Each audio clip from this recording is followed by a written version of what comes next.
आज रामनगरी अयोध्या एक ऐतिहासिक मुहूर्तर साक्षी होइछे। प्रधानमंत्री नरेंद्र मोदी राम मंदिर उपरे धर्म ध्वजा उत्तोलन करिसेंती। एही महान पताका उत्तोलन उत्सव परंपरा विश्वास एवं जातीयतार एक अनन्य संगम होइछे।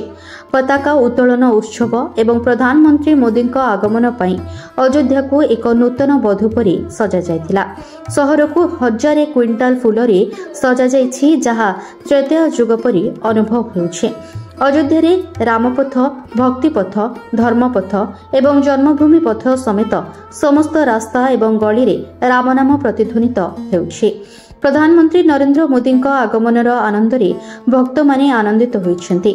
भूमि पूजन एवं प्राण प्रतिष्ठा परे समस्ते राम मंदिरर पताका उत्तोलन समारोह रे जोग देई भक्ति रे बुड़ी जाइछन्ति। सरयू नदी रे स्नान करिबा एवं मंदिर रे प्रार्थना करिबा पई बहु संख्यक भक्त अयोध्या रे पहुंचिछन्ति। एही अवसर रे सुरक्षा व्यवस्था कड़ाकड़ी करा जाइछि। एसपीजी नस्वर्ग एवं एटीएस रास्ता गुड़िकरे सजाग अछन्ति। श्री राम जन्मभूमि तीर्थ क्षेत्र ट्रस्ट कोषाध्यक्ष गोविंद देव गिरी महाराजा कहते जे 5 शताब्दी पर शेष दिन आसी पहुंची समस्त प्रस्तुति संपूर्ण होइछि। गतकाली मुख्यमंत्री जोगी मध्य व्यवस्था समीक्षा करथिले। गतकाली आरएसएस मुख्य मोहन भागवत मध्य व्यवस्था समीक्षा करथिले। प्रधानमंत्री मोदी साकेत कॉलेज रो आरंभ होई श्री राम जन्मभूमि मंदिर रे शेष होइथिबा 1.5 किलोमीटर रो रोड शो करथिले। एथि पई 1 किलोमीटर रामपथ को 8टी जोन रे विभक्त करा जायथला। राम मंदिर निर्माण पई 2 कोटी टंकारू अधिक दान करिथिबा 100 जन दाता को मध्य निमंत्रण पठा जायछि।